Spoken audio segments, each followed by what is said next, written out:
నమస్తే నాగేశ్వర గారు. 65 మందితో భారతీయ జనతా పార్టీ నూతన కార్యవర్గం, జాతీయ కార్యవర్గం ఏర్పాటైంది.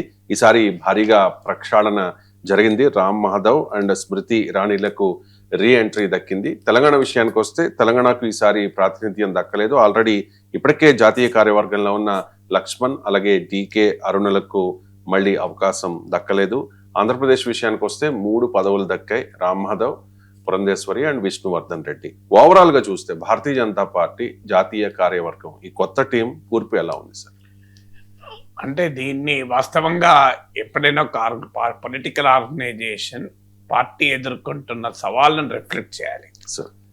బహుశా నరేంద్ర మోడీ 12 ఏళ్ల పీరియడ్లో ఎన్నడూ లేని కొత్త ఛాలెంజ్ను ఎదుర్కొంటున్నారు. నిజంగా చెప్పాలంటే పార్లమెంట్లో బలం పెరిగి ప్రతిపక్షాల ఎంపీలు కూడా పార్టీలో చేరి వరుస ఎన్నికల్లో గెలుస్తున్న తర్వాత ఎవరు ఊహించని ఛాలెంజ్ గ్రౌండ్ నుంచి ఎదుర్కొన్నారు. మీకు ఎవరన్నా ఊహించామా? బెంగాల్ ఎలక్షన్స్ లో అపూర్వ విజయం సాధించిన 30 డేస్లో ప్రభుత్వము ఈ స్థాయిలో ప్రజల నిరసనను ఎదుర్కొని ఆఖరికి ఎన్నడూ లేని విధంగా ఒక మంత్రిని, కేబినెట్ మంత్రిని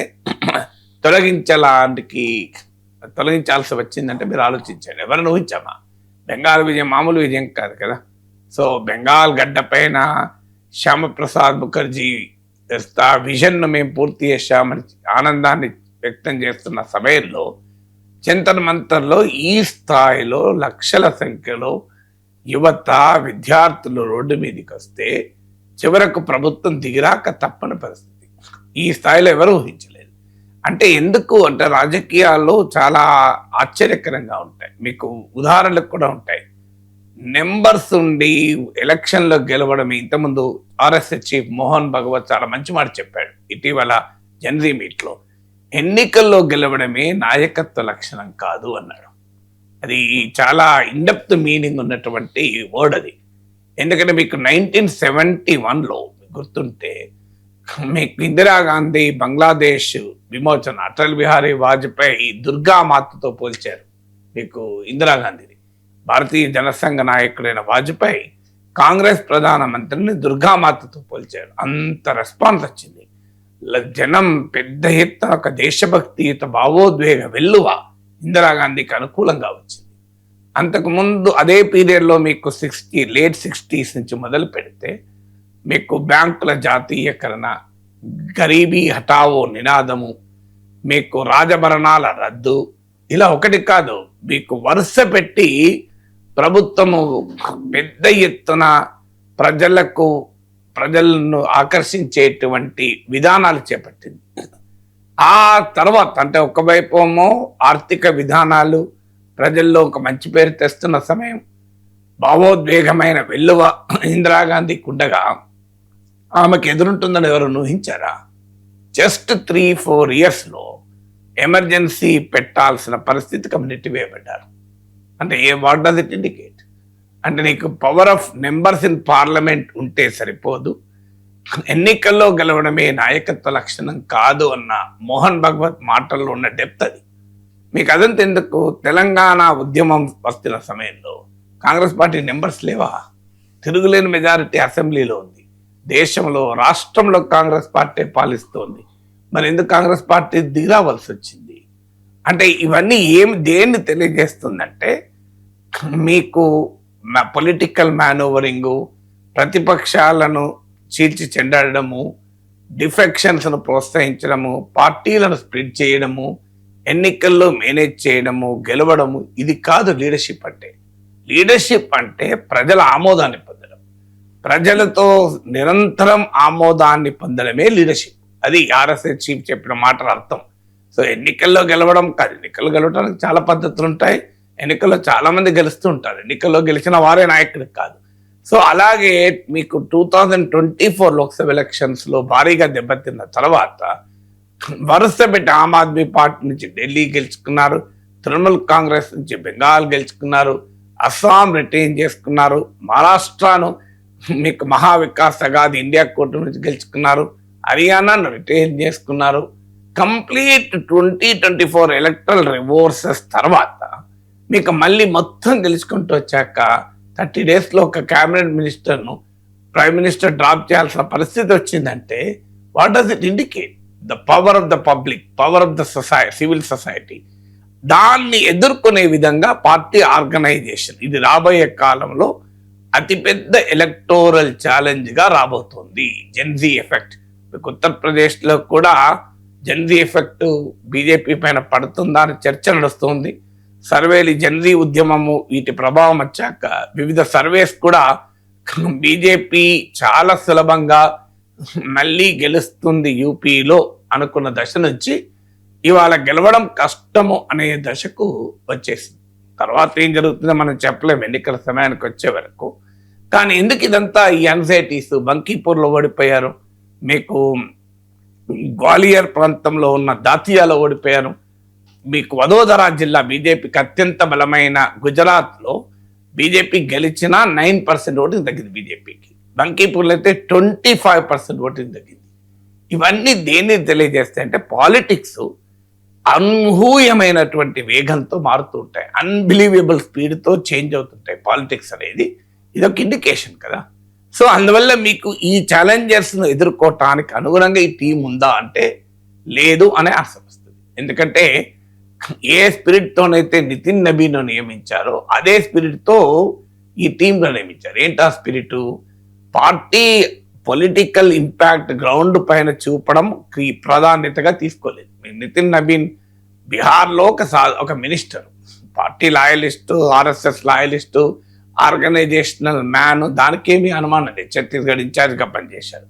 కానీ ఆర్గనైజేషనల్ వర్క్ ఎఫిషియన్సీ ఒక ఎత్తు అయితే గ్రౌండ్ పైన ఇంపాక్ట్ ఎంత, ప్రజలను మొబిలైజ్ చేయడం. ఫలానా శివరాజ్ సింగ్ చౌహాన్ ప్లేస్లో అనుకున్నారు, కానీ మీరు నితిన్ నబీన్ అయ్యారు. శివరాజ్ సింగ్ చౌహాన్ ఒక వరుస పెట్టి ఒక రాష్ట్రంలో పార్టీని గెలిపించిన ఒక మాస్ లీడర్. అందువల్ల పార్టీ బహుశా మరి మోడీ, అమిత్ షాల నాయకత్వానికి ఎదురు చెప్పేవారు ఉండకూడదు అనుకున్నారో, మరి ఆర్గనైజేషనల్ స్ట్రెంగ్త్ సరిపోతుంది, పబ్లిక్ ఇంపాక్ట్ అవసరం లేదనుకున్నారో మనకు తెలియదు. కానీ నితిన్ నబీన్ ఎంపిక నుంచి ఈ టీం ఎంపిక వరకు they may be good people, they may be committed people, కాదని ఎవరు అభ్యంతరం చెప్పడం లేదు. They may be very loyal to the party, మీకు ఆర్ఎస్ఎస్కి లాయల్టీ ఉండొచ్చు. కానీ in terms of their impact on people, మీకు ఇప్పుడు తమిళనాడు నుంచి ఎం నాగరాజ్ ప్రభావం తమిళనాడులో ఎంత ఉంటుంది? సారీ, వెంకటేష్ తమిళనాడు నుంచి. కర్ణాటక నుంచి నాగరాజ్, ఆయన ప్రభావం ఎంత ఉంటుంది అంటే ఫీల్డ్ మీద వాళ్ళ ఇంపాక్ట్ ఎంత అని అది మీకు కనిపిస్తలేదు. అంటే they have given priority for organizational people loyalty than public impact. అంటే ప్రజల పైన ప్రభావము, ప్రజలకు ఒక బలమైన ప్రభావాన్ని చూపెట్టే నాయకుడు అనే ప్రియారిటీ ఇవ్వలేదు. ఈ సమయంలో ఇవ్వాల్సింది అది. ఎందుకంటే ఒక కొత్త ఛాలెంజ్ ఎదుర్కొంటున్న సమయంలో ప్రజల పైన ప్రభావం చూపేటువంటి వారు కావాలి. బహుశా మోడీ ప్రభావం సరిపోతుంది అనుకోవచ్చు. మనకేమో అర్థమవుతుంది మోడీ ప్రభావంని ఛాలెంజ్ అవుతుంది అని, కానీ పార్టీ బహుశా మోడీ ప్రభావం సరిపోతుంది, మనకు అవసరం లేదు, కొత్తగా అనుకోని ఉండాలి, వాళ్ళ అంచనా ఉండాలి, ఆర్గనైజేషనల్ పీపుల్ ఉంటే చాలు అనుకోవచ్చు.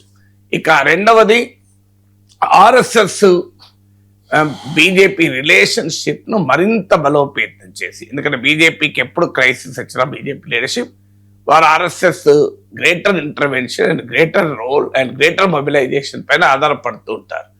2024 ఎలక్షన్లో కూడా ఆ మేర దెబ్బతినడానికి కారణం ఎక్కడో ఒక చోట గ్యాప్ వచ్చిందనే వార్తలు వచ్చాయి మనకి. ఇప్పుడు రామ్ మాధవ్ను తిరిగి 2014 to 2020 వరకు కూడా ఆయన బీజేపీ ఆల్ ఇండియా జనరల్ సెక్రటరీగా ఉండే సిగ్నిఫికెంట్ పొలిటికల్ రిజల్ట్స్, మీకు నార్త్ ఈస్ట్లో బీజేపీని అస్సాం, త్రిపుర, నాగాలాండ్లో గెలిపించడంలో కీలక భూమిక పోషించారు. జమ్మూ కాశ్మీర్ లాంటి రాష్ట్రంలో బీజేపీ పీడీపీతో కలిసి కోalition గవర్నమెంట్ ఏర్పాటులో కీలక భూమిక పోషించారు. అలాంటి రామ్ మాధవ్ను 2020లో జేపీ నడ్డా టీంలో అతను డ్రాప్ చేశారు. It was a very big question mark. ఎందుకు డ్రాప్ చేశాడు? అంతటి ఇంటలెక్చువల్ కెపాసిటీస్ ఉండి, ఆర్గనైజేషనల్ కెపబిలిటీస్ ఉండి, ప్రూవెన్ రిజల్ట్స్ ఉండి, అన్ఫ్లించింగ్ లాయల్టీ ఉండి ఎందుకు మార్చారు అనేది ఒక క్వశ్చన్గా ఉంది.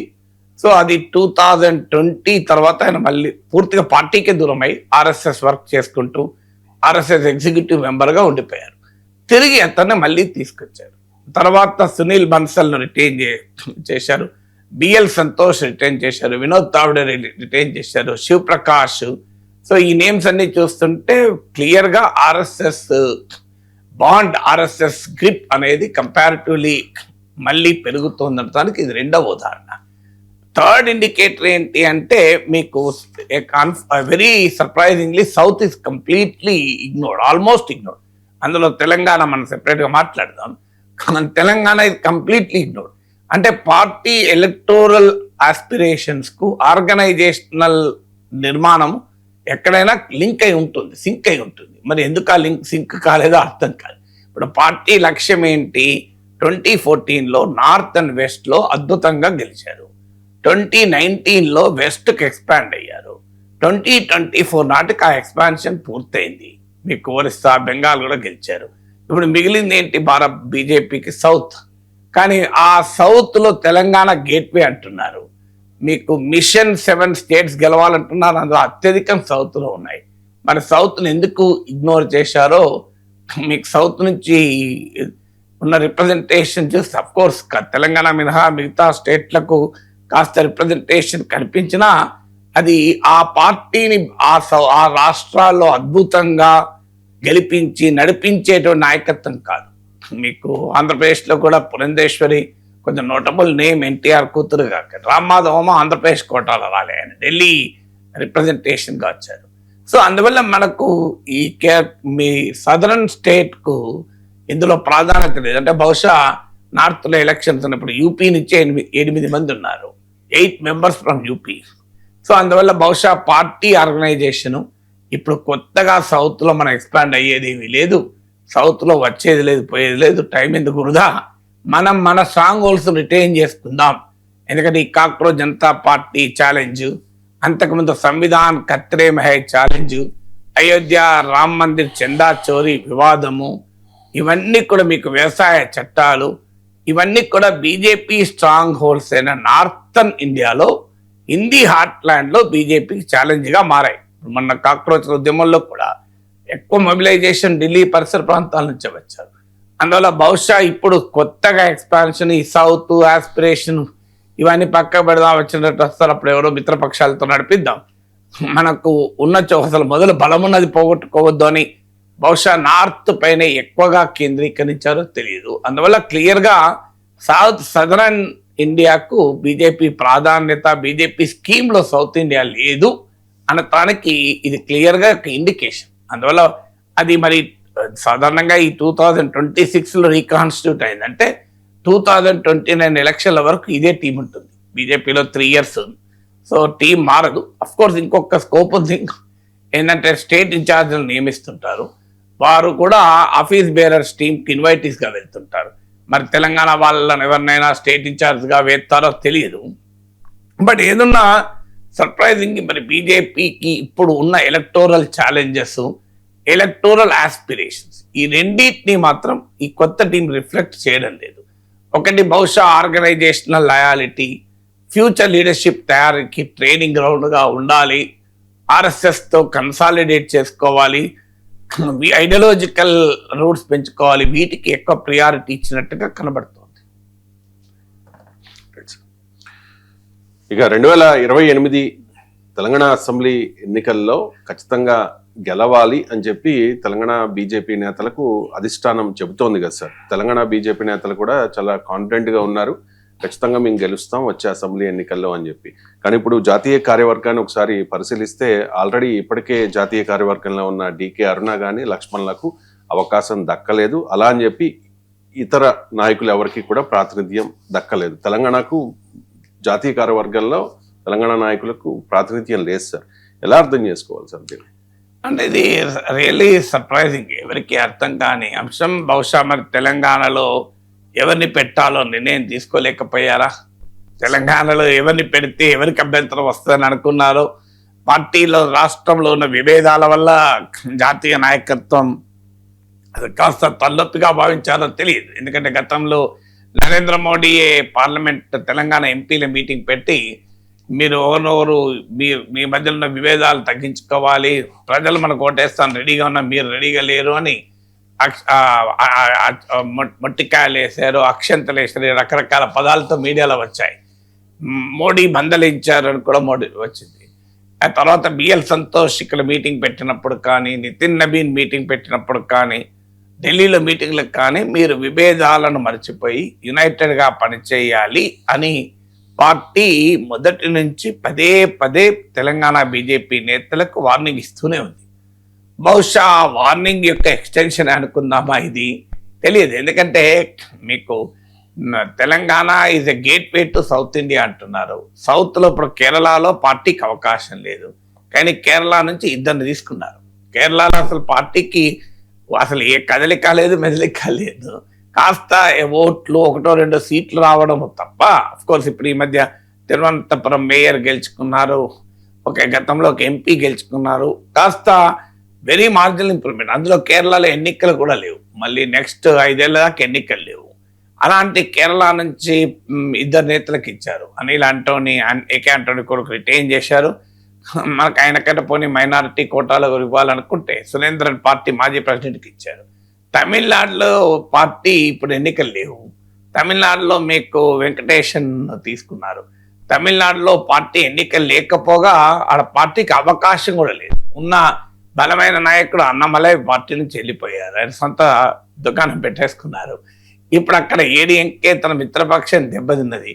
బీజేపీకి ఎంత విడిగా పోటీ చేస్తే బిలో 10% ఓటింగ్ వచ్చింది, కలిసి పోటీ చేస్తే 1 సీటే వచ్చింది. అంటే విడిపోయినా కలిసినా పొత్తులో ఎవరితో ఉన్నా లేకపోయినా ఇట్ మేక్స్ నో డిఫరెన్స్ అనేది అర్థమైపోయింది. మరి తమిళనాడులో ఏమీ లేదు. ఆంధ్రప్రదేశ్లో టీడీపీతో కలిసి ఉంటేనే ఆ సీట్లు, ఆ మంత్రి పదవి, ఆ ఎంపీలు, ఎమ్మెల్యేలు. ద మోమెంట్ టీడీపీకి దూరం అయితే బీజేపీ పరిస్థితి ఏంటి? మళ్ళీ 1%, 2% ఓటింగ్. ఆడ ఆంధ్రప్రదేశ్లో బీజేపీకి బలం ఉన్నదని చెప్పి కూటమిలో టీడీపీ చేరలేదు. కొన్ని వ్యూహాత్మక కారణాల రీత్యా బీజేపీ కేంద్రంలో అధికారంలో ఉండడం వల్ల బీజేపీతో టీడీపీ చేరింది, అందరికీ తెలిసిన విషయం ఇది. కానీ ఆంధ్రప్రదేశ్ నుంచి కూడా రిప్రజెంటేషన్ ఉంది. మరి తెలంగాణ నుంచి ఎందుకు లేదు అనేది క్వశ్చన్. అఫ్కోర్స్ డీకే అరుణ ప్లేస్లో పునర్దశ పెట్టడం, డీకే అరుణను క్యాబినెట్లో తీసుకుంటారేమో అనే ఊహాగానాలు నడుస్తున్నాయి. ఇప్పుడు మీకు పురంధేశ్వరికి క్యాబినెట్ ర్యాంక్ క్వశ్చన్ లేదు, ఎందుకంటే బీజేపీలో సాధారణంగా 1 person 1 post రూల్ ఫాలో అవుతారు. అందుకే మీకు అమిత్ షా కేంద్ర హోంమంత్రి అయ్యాక ఆయనకు కూడా బీజేపీ ఆల్ ఇండియా ప్రకటించాను, ఆల్ ఇండియా ప్రెసిడెంట్గా కొత్త వాళ్ళను తీసుకుంటామని. అందువల్ల పార్టీ ఎక్సెప్షన్స్ ఉంటాయి, కానీ సాధారణంగా ఎక్సెప్షన్స్ ఏదో నరేంద్ర మోడీ లాంటి వాళ్ళకు, అమిత్ షా లాంటి వాళ్ళకు ఉంటాయి, ఎందుకంటే వాళ్ళ అవసరం ఉంటుంది కనుక. ఇప్పుడు 75 years దాటిన వాళ్ళు ఉండకూడదు అని పార్టీలో నిన్న ఎక్కడ యడియూరప్పకి ఎక్సెప్షన్ ఇచ్చారు, కర్ణాటక అవసరం రీత్యా. ఇప్పుడు నరేంద్ర మోడీకి ఎక్సెప్షన్ ఇస్తారు. ఎక్సెప్షన్స్ ఉంటాయి, కానీ ఆంధ్రప్రదేశ్లో తెలంగాణలో ఉన్నటువంటి నాయకులకు ఎక్సెప్షన్లు ఇవ్వాల్సిన అవసరం బీజేపీకి లేదు కదా. సో అందువల్ల బహుశా పురంధేశ్వరికి ఇక మంత్రి పదవి అనేది స్కోప్ ఉండకపోవచ్చు, తెలంగాణ నుంచి ఉండొచ్చు. But anything can happen in the party, కానీ జనరల్ చెప్తున్నాను. సో అందువల్ల మీకు ఏ రకంగా చూసినా తెలంగాణకు ఎందుకు ఇప్పుడు ఉన్న doctor Lakshman OBC Morcha president ఉండే, ఆయనను ఈసారి రిటైన్ చేయలేదు, ఉత్తరప్రదేశ్కి ఇచ్చారు. ఎందుకంటే యూపీలో ఎన్నికలు ఉన్నాయి కనుక బహుశా ఉత్తరప్రదేశ్లో ఓబీసీలను అట్రాక్ట్ చేయడం అనేది పార్టీకి చాలా చాలా కీలకం కనుక యూపీ నుంచి ఉన్న ఓబీసీ నాయకుడికి ఆ పదవి ఇచ్చారు. సో మరి రీజనింగ్ ఏంటో తెలియదు. బట్ ఎందుకంటే ఇది మిషన్ 7 states అన్నారు. ఆ మిషన్ 7లో బెంగాల్, ఒరిస్సా ఇవన్నీ గెలిచిపోయారు. ఇప్పుడు మిగిలిన ఏమైనా ఉన్నాయంటే సౌత్ ఇండియా, తమిళనాడు, కర్ణాటక, కేరళ, తెలంగాణ, ఆంధ్ర, ఈ 5 రాష్ట్రాలే ప్రధానంగా ఉన్నాయి. ఇందులో కేరళలో అవకాశం లేదు, తమిళనాడులో అవకాశం లేదు, ఆంధ్రాలో అవకాశం లేదు. ఇక మిగిలినదల్లా కర్ణాటక అండ్ తెలంగాణనే.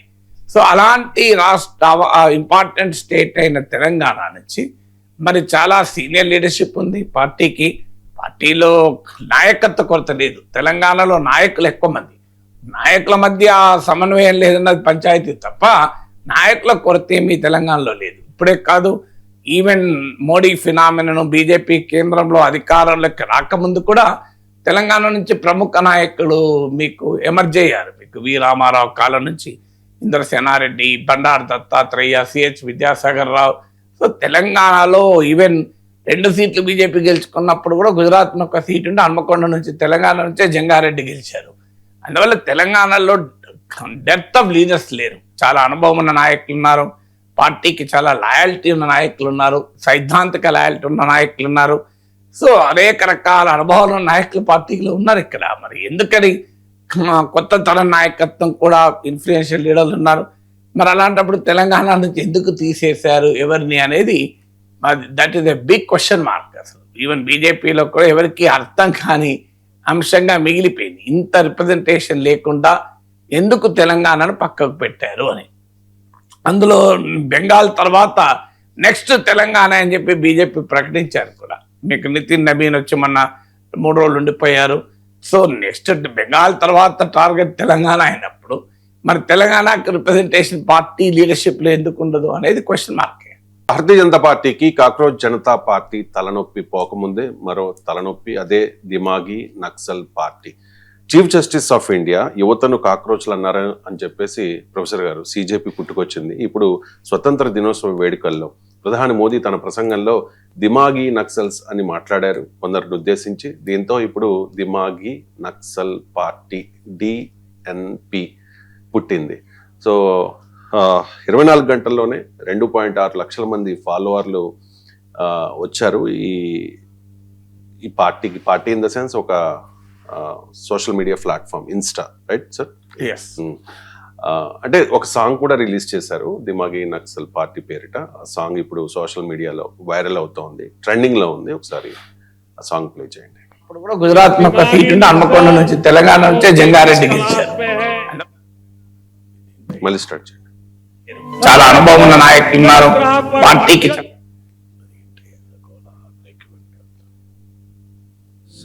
ये दिमागी नक्सल मौके की तलाश में है, हिंसा अराजकता के वो रास्ते खोज रहे हैं, समाज को गलत राह पर घसीटने के लिए भांति भांति के दांव कर रहे हैं। दिमागी नक्सल, दिमागी नक्सल किसको कहोगे? दिमागी नक्सल सवाल करे तो नक्सल, हक मांगे तो नक्सल, सच बोले तो नक्सल, बस चुप न रहे तो नक्सल। हथियार लेकर जो जंगल में निकले उनसे लड़ना कानून का काम, लेकिन कलम उठाने वाले को क्यों दे रहे हो वही नाम? दिमागी नक्सल, दिमागी नक्सल ये कैसा नया इल्जाम? किताब पढ़े सवाल करे तो देशद्रोही का नाम। जिसके हाथ में कलम है, जिसकी आंखों में सवाल, उसके माथे पर ठप्पा लगा कर क्या मिट जाएगा बवाल? बेरोजगारी पूछे नक्सल, महंगाई पूछे नक्सल, शिक्षा मांगे नक्सल, न्याय मांगे नक्सल, कह दे सत्ता से सच तो फिर वही दिमागी नक्सल। दिमागी नक्सल अरे सवालों से डरना कैसा, लोकतंत्र में जवाब दो। असमति को दुश्मन मत बोलो, जनता को हिसाब दो। विचारों से लड़ना है तो विचारों से लड़िए जनाब, लेबल लगाकर आवाज दबाना किस बात का है जवाब? दिमागी नक्सल, दिमागी नक्सल। సార్, ప్రతిపక్షాలను ఉద్దేశించే దిమాగి నక్సల్స్ అన్నారు అని చెప్పేసి ప్రతిపక్షాలు కొన్ని విమర్శలు చేస్తూ ఉన్నాయి.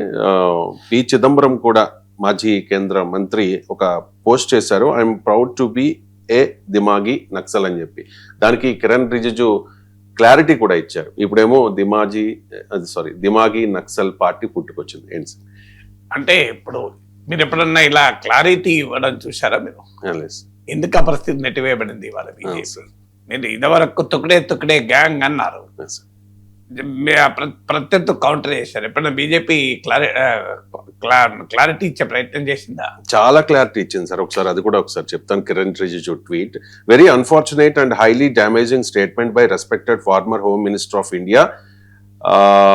PM Narendra Modi ji didn't say opposition leaders or Dimagi Naxals.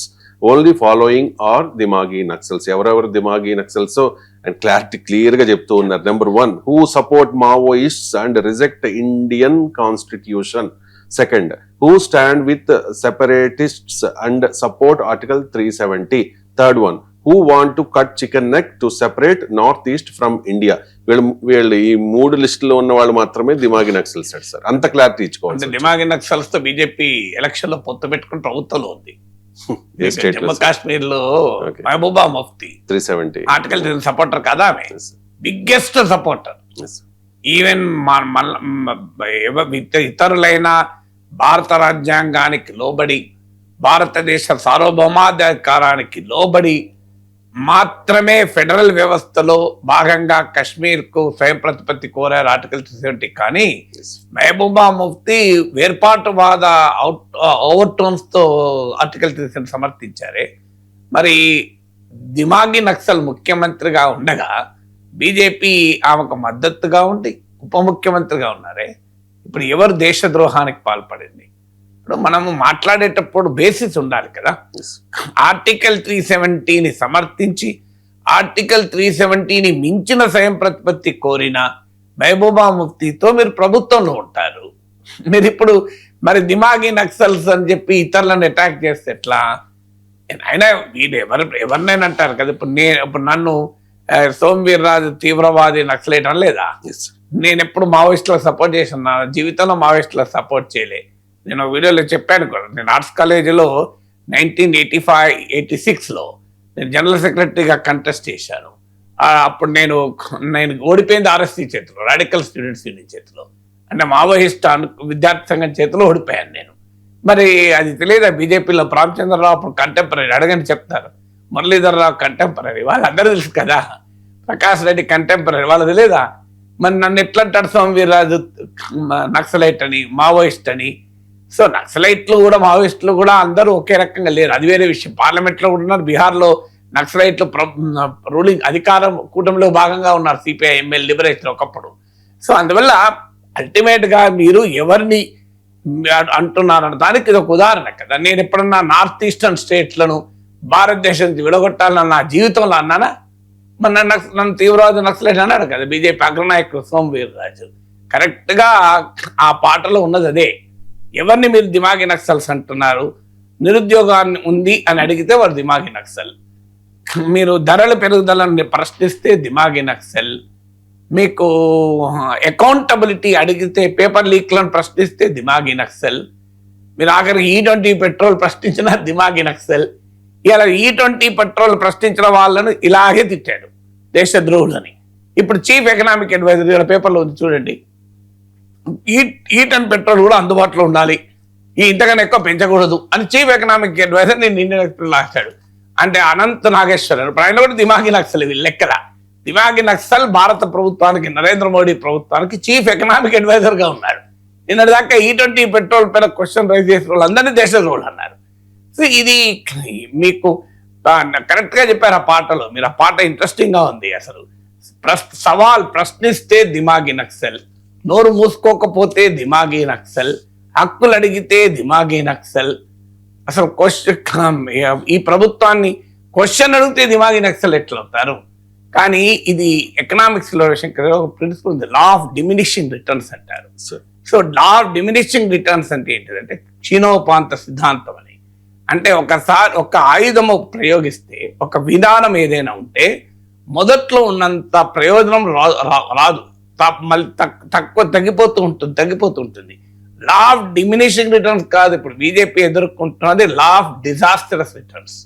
అంటే డిమినిషింగ్ అంటే తగ్గుతూ ఉంటుంది, దాని నుంచి వచ్చే లాభం తగ్గడం కాదు, ఇప్పుడు రివర్స్ అవుతుంది మీకు. అందుకే కదా మరి ఎంత రివర్స్ అయింది. కాక్రోచ్ అనే ఒక పదం అసలు ఇలా బీజేపీకి కేంద్ర మంత్రినే వదులుకోవాల్సిన పరిస్థితి వచ్చింది, లంకీపూర్లో ఓడిపోవాల్సిన పరిస్థితి వచ్చింది. మీకు ఇలా బీజేపీకి ఉత్తరప్రదేశ్లోనే టెన్షన్ పెట్టేలా పరిస్థితి వచ్చింది. ఒక మాట మీరు అందుకే మీరు గమనించండి, నేను ఇంతకుముందు మొదట్లో చెప్పాను, ఆ ప్రత్యర్థులు ప్రశ్నించే వారిని, ప్రతిపక్షాలని, హక్కుల గురించి మాట్లాడే వారిని, పబ్లిక్ ఇంటలెక్చువల్స్ను అందరినీ కూడా ఇలాగే అంటూ వచ్చారు. తుక్డే తుక్డే గ్యాంగ్ అన్నారు. చాలా మంది డిఫెండ్ చేసుకోవాల్సి వచ్చింది, మేము తుక్డే తుక్డే గ్యాంగ్ ఎట్లయితామని. కానీ ఎప్పుడన్నా బీజేపీ ఆన్సర్ చేసిందా, వివరణ ఇచ్చిందా? మీరు అర్బన్ నక్సల్స్ అన్నారు, అందరినీ అన్నారు, కానీ ఎవరన్నా వివరణ ఇచ్చుకున్నారా? మీరు గమనించారు, ఎప్పుడన్నా బీజేపీ వివరణ ఇచ్చింది? ఇప్పుడు ఎందుకు వివరణ ఇవ్వాల్సి వచ్చింది? ఇవాళ కిరణ్ రిజిజు ప్రత్యేకంగా మేము అనలేదు అని చెప్పుకోవాల్సి వస్తుంది. ఎందుకు మరి చెప్పుకోవాల్సి వస్తుంది? అదే లా ఆఫ్ డిజాస్టరస్ రిటర్న్స్. మీరు బీజేపీ ఎత్తుగడలన్నీ కూడా రివర్స్ అవుతున్నాయి. పల్లెట్ గన్లు ప్రయోగిస్తే పిల్లలు భయపడి వెళ్ళిపోతారనుకున్నారు, తెల్లారి ఎక్కువ మంది వచ్చారు. ఇంకా మీరు అర్బన్ నక్సల్స్ అంటే భయపడతారనుకున్నారు. విదేశీ ఏజెంట్లు మీకు విదేశీ నిధులు వస్తున్నాయంటే భయపడతారనుకున్నారు. మోదీ మీడియాను పంపించి వాళ్ళ కెమెరాల ముందు మైక్ల ముందు పెట్టి మీకు నిధులు ఎక్కడ వచ్చాయి, మీకు ఫండ్స్ ఎవరు ఇచ్చారు, మీకు ఫండ్స్ ఎవరు ఇచ్చారు, మీకు ఫండ్స్ ఎవరు ఇచ్చారు, ఈ ప్రొటెస్ట్ల కంటే చందా చోరు ఇచ్చిండ్రు అన్నారు. వాళ్ళు రామ మందిరంలో దోచుకున్న వాళ్ళు ఇచ్చారు మా అక్క చెప్పారు. సో ఇలా వాళ్ళ పైన ఎంత నిర్బంధం ప్రయోగిస్తే అంత ఎక్కువ వచ్చారు జనం.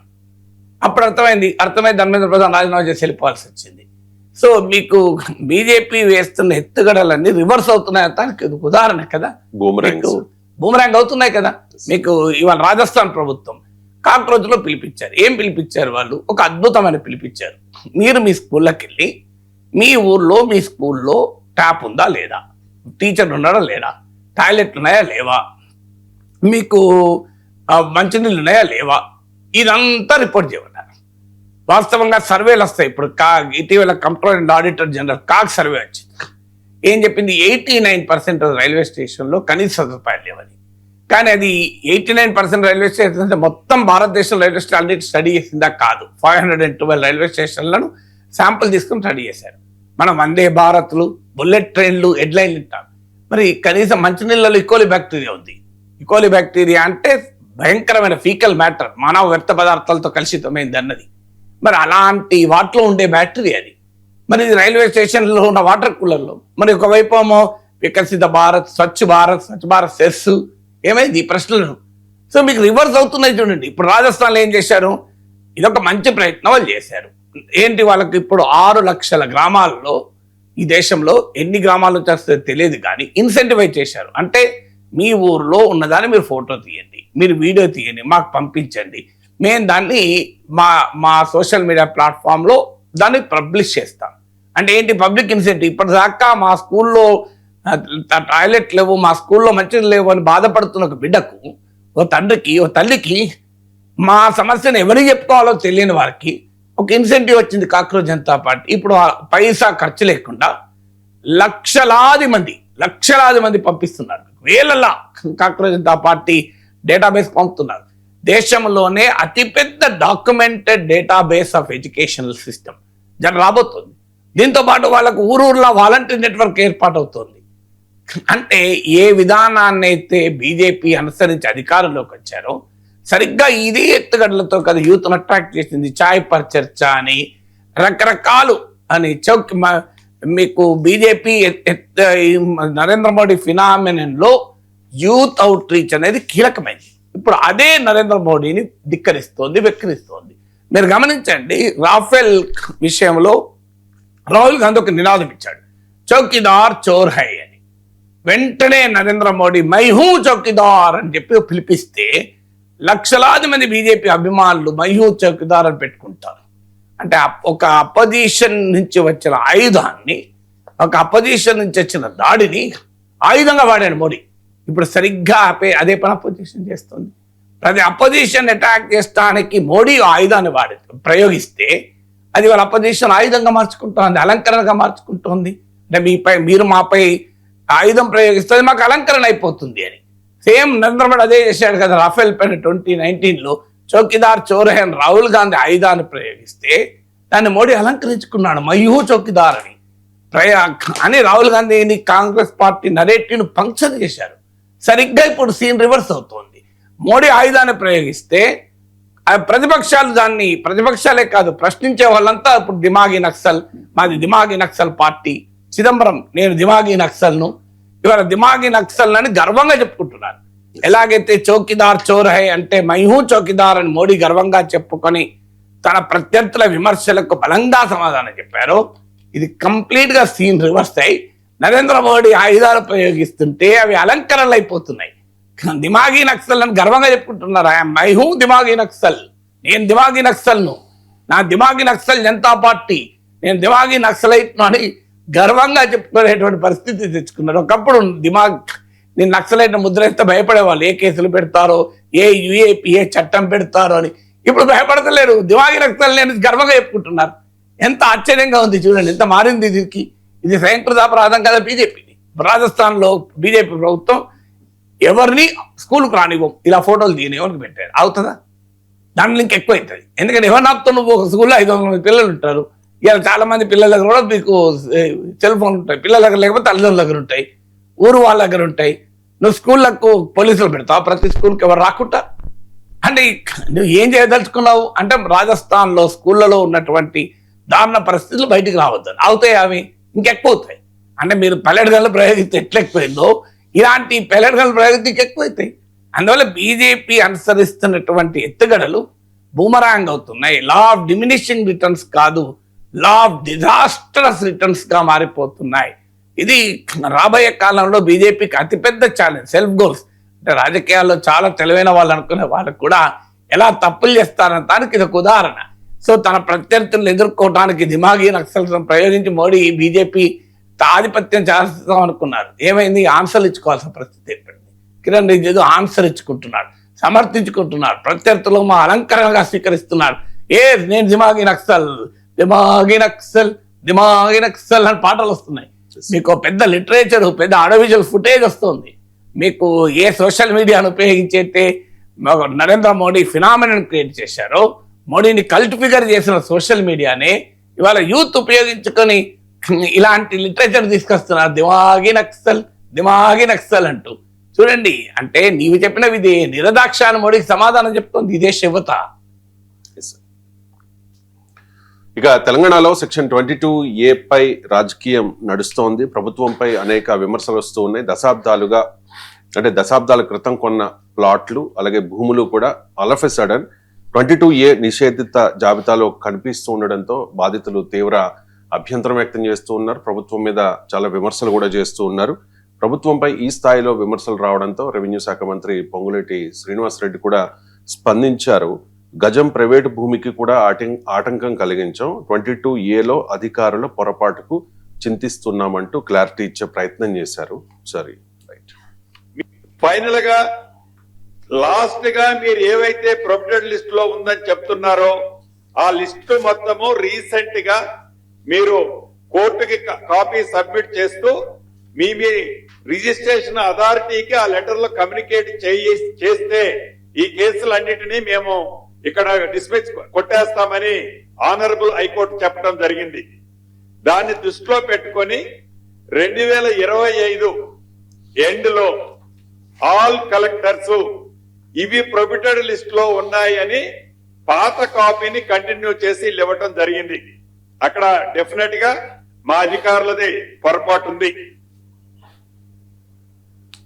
ఆ పొరపాటు ఏందయ్యా అంటే ప్రీవియస్ కి ఇచ్చిన ఆర్డర్స్, జీవోలు గాని మెమోలు గాని వివిధ సెక్టర్ లో ఏవైతే ఇచ్చారో వాటిని డిలీట్ చేయాల్సి ఉండే. డిలీట్ చేయకుండా ప్రీవియస్ గా అన్ని ఏవైతే జెన్యూన్ గా యుఎల్సీలో జీవోలు మెమోల ద్వారా శాంక్షన్ లో అప్రూవల్ ఇచ్చారో వాటిని ట్రాన్సాక్షన్ గా ఆన్లైన్ లో అప్లోడ్ చేయని కారణంగా సేమ్ దాన్ని పేస్ట్ చేసి ఇల్లు రీసెంట్ గా డిసెంబర్ 2025 నాడు సబ్ రిజిస్ట్రార్లకి కాపీలు సబ్మిట్ చేసిన కారణంగా న్యాయంగా ఎవరైతే ఈ ప్రజలున్నారో యుఎల్సీలో క్లియర్ అయిన వాళ్ళని ప్రొహిబిటెడ్ లిస్ట్ లో పడటం అనేది మిస్టేకే. దాన్ని కరెక్ట్ చేస్తున్నాం. ఆల్రెడీ జరిగిన తప్పును సరిచేస్తున్నాము అని చెప్పి మంత్రి పొంగులేటి చెప్తూ ఉన్నారు. సార్, అధికారులది పొరపాటే, నా పక్షాన సారీ చెప్తున్నా, సరి చేస్తాము అని చెప్పి. దానికి హరీష్ రావు కూడా, మాజీ మంత్రి హరీష్ రావు కూడా కౌంటర్ ఇచ్చారు. సీఎం రేవంత్ రెడ్డి ఇల్లు కూడా 22A ఉంది. సీఎం ఇల్లు నిషేధిత జాబితాలోకి వచ్చేసరికి సర్కార్ ఇప్పుడు హడావుడి చేస్తోంది. సీఎం కు సెగ తగిలితే తప్ప ప్రజా సమస్యలు పట్టవా అని చెప్పేసి గత కొద్ది వారాలుగా తెలంగాణలో ఈ 22A మీదే పెద్ద ఎత్తున రాజకీయం నడుస్తుంది సార్. ఏంటి సార్ ఈ 22A ప్రాబ్లం ఆంధ్రప్రదేశ్ లో కూడా ఇక్కడ ఎక్కువ ఉంది సార్. ఇక్కడ ఫోకస్ లోకి వచ్చారు. అంటే సడన్ గా కొత్త వాళ్ళే కూడా చేర్చే వరకు ప్రాబ్లం వచ్చేసింది. ఫండమెంటల్ పాయింట్ అంటే ఇప్పుడు మినిస్టర్ చెప్తున్నారు డిసెంబర్ 2025 ఇచ్చారని. ఇలా ఆగస్టులో ఉన్నవి 8 నెలలుగా ఇష్యూ నడుస్తుంటే ఇప్పుడు రియాక్ట్ అయితే ఎట్లా, ఇప్పుడు గుర్తిస్తే ఎట్లా అధికారులు పొరపాటు చేశారని. టూ లిటిల్ టూ లేట్ కదా. డ్యామేజ్ జరగాల్సింది జరిగింది కదా. కాంగ్రెస్ పార్టీకి భారీ పొలిటికల్ డ్యామేజ్ జరిగిన అంశం 22A. మామూలు పొలిటికల్ డ్యామేజ్ కాదు. చూస్తుండండి, ఇది ఎలక్షన్స్ లో రిజల్ట్స్ లో రాజకీయంగా కూడా కాంగ్రెస్ పార్టీకి ఛాలెంజ్ గా మారిపోతుంది. ఎందుకంటే ఆల్రెడీ హైడ్రా పైన అనేక రకాల క్వశ్చన్స్ రైజ్ అవుతున్నాయి. ఈ ఛాలెంజెస్ ఎదుర్కొంటున్నారు. అఫ్ కోర్స్ హైడ్రా సపోర్ట్ చేసే సెక్షన్ కూడా పెద్ద ఎత్తున ఉన్నమాట నిజం, కానీ ఆల్రెడీ వివాదాస్పదం అవుతున్నాయి. మరి హైడ్రా అన్న భూ ఆక్రమణదారుల భరతం పడుతోంది కదా అనే అనుకుంటే ఇప్పుడు వెంచర్లు అయిపోయి లేఅవుట్లు అయిపోయి వేల అపార్ట్మెంట్లు వచ్చేసిన తర్వాత ఇది 22A, ఇది ప్రభుత్వ భూమి, అసలు ఏమన్నా లాజిక్ ఉంటుందా? దీనికి అసలు నేను అందుకే కౌన్సిల్లో ఒకసారి లెజిస్లేటివ్ స్టాండింగ్ కమిటీ రెవెన్యూలో రైజ్ చేసింది ఏంటంటే, అయ్యా నేను ఒక మధ్యతరగతి వ్యక్తిని, నేను ఎంతో కష్టపడి జీవితాంతం సంపాదించుకున్న డబ్బుతో ఒక ప్లాట్ కొట్టాను. నాకు మీ సబ్ రిజిస్ట్రారే రిజిస్టర్ చేస్తారు, మీ మున్సిపల్ కార్పొరేషనే నాకు పర్మిషన్ ఇస్తే ఇల్లు కట్టుకోవటానికి, మీ ఎలక్ట్రిక్ డిపార్ట్మెంటే నాకు కరెంట్ ఇస్తుంది, మీ డ్రింకింగ్ వాటర్ డిపార్ట్మెంటే నాకు వాటర్ బిల్ ఇస్తుంది, సెవరేజ్ కనెక్షన్ ఇస్తుంది, అన్ని మీరే ఇస్తారు. లాస్ట్ కలిసి ఇది మీది కాదు, ఈ ప్లాట్ మీది కాదు, ఇంకొక పేరు రిజిస్టర్ అయింది అంటారు, లేదా 22A ఉంటుంది అంటారు. మరి మీరందరూ ఎందుకు ఇచ్చారు? నాకు మీరందరూ ఎందుకు ఇచ్చారు? దీనికి అందరికి ఎవడు బాధ్యుడు? పోనీ నేను ఒక మధ్యతరగతి వ్యక్తిగా, ఒక సామాన్యుడిగా నాకు ఎలా తెలుస్తుంది నా భూమి 22A ఉందా లేదా? అది వివాదం నాకు ఎలా తెలియాలి? ఎవరు చెప్పాలి? నేను నా దగ్గర 5,000 తీసుకోవాలంటే ప్రభుత్వం సర్టిఫికేట్ ఇవ్వండి, ఈ భూమికి మేమే బాధ్యులం ఏ ఛాలెంజ్ వచ్చినా అని నేను ప్రతిపాదన చేశాను. అంటే ల్యాండ్, ఇప్పుడు మీకు ఆంధ్రలో కూడా last time land titling act అనవసరంగా వివాదమైంది. అసలు ఏంటి ఇప్పుడు మనకు అర్థమయ్యేది ఏంటంటే, సేల్ డీడ్ ఇది మనకు రిజిస్టర్ అయ్యేది. అంటే మీరు నాకు ల్యాండ్ అమ్మితే రిజిస్టర్ అయ్యేది, మారేది టైటిల్ ట్రాన్స్ఫర్ కాదు, మీ భూమి నాకు రాదు. మీకు భూమి పైన ఉన్న యాజమాన్య హక్కులు నాకు వస్తాయి. ఒకవేళ మీరే యజమాని కాకపోతే నేను యజమాని కాదు. విచిత్రం చూడండి, మీరు యజమాని కాకపోతే నేను యజమాని కాదు. కానీ నాకు నీ దగ్గర ఉన్న వస్తువు నా దగ్గర రాదు, కేవలం నీ నుంచి నేను కొన్న ట్రాన్సాక్షన్ మాత్రం. అందుకే దాన్ని సేల్ డీడ్ అంటారు, టైటిల్ రిజిస్ట్రేషన్ అన్నారు. గమనించండి, ల్యాండ్ టైటిల్ రిజిస్ట్రేషన్ అన్నారు, సేల్ డీడ్ అంటారు. అంటే ప్రాసెస్ ఆఫ్ సేల్ ని రిజిస్టర్ చేసిన అంతే. మీ ఓనర్షిప్ లో ఉన్న ప్రాపర్టీని నేను డబ్బులు ఇచ్చి కొనుక్కున్నాను, కానీ ఆ ప్రాపర్టీ మీది కాకపోతే నాది కూడా కాదు. చూడండి, చాలా మంది తెలియదు ఇది. సేల్ డీడ్ అనుకుంటే ఏమో అనుకుంటారు. సేల్ డీడ్ అని అర్థం ఏంటంటే ప్రాపర్టీ మారదు, ప్రాపర్టీ పైన ఓనర్షిప్ రైట్స్ మారుతున్నాయి. అంటే ఒకవేళ ఒరిజినల్ ఓనర్ కాకపోతే నేను కూడా ఓనర్ కాదు. అందుకే జోక్ ఉంటుంది, మీరు చార్మినార్ను రిజిస్టర్ చేయమన్నా చేస్తారు స్టాంప్ డ్యూటీ కడితే అని. సో ఇంత అరాచకత్వంగా ఇప్పుడు ఎస్టాబ్లిష్డ్ కాలనీస్ 20,000 30,000 ఉన్న వాళ్ళు ఎంత మానసిక క్షోభ అనుభవిస్తున్నారు. మామూలు మానసిక క్షోభ కాదు, సడన్ గా. ఎందుకంటే కష్టార్జితమైనటువంటి జీవిత కాలపు కష్టార్జితాన్ని పెట్టి ఓ అపార్ట్మెంట్ కొనుక్కుంటే, ఓ ప్లాట్ కొనుక్కుంటే, ఓ విల్లా కొనుక్కుంటే అది నీది కాదు అంటే ఎంత భయంకరమైన ఆవేదన ఉంటుంది. రాజకీయ నాయకుల కంటే 100 ఉంటాయి, సామాన్యుడికి ఒకటే ఉంటుంది కదా, ఒకటి ఉంటుంది, 2 ఉంటాయి. సో ఎందుకు ఇంత గందరగోళంగా ఉండాలి? ఈ ఆధునిక కాలంలో చంద్రమండలం పైన కూడా మనం ప్లాటింగ్ చేయగలుగుతున్నాం. ఇక్కడ ల్యాండ్ ఇక్కడ ఉంటుందని. సో మన మా అంగార గ్రహంలో కూడా అంచుకంచు మనం మెజర్ చేయగలుగుతున్నామే. ఇంత ఆధునిక రోజసీలోనే డేటా సెంటర్లు పెట్టగలుగుతున్నామే, ఉపగ్రహాలు ప్రయోగించగలుగుతున్నామే.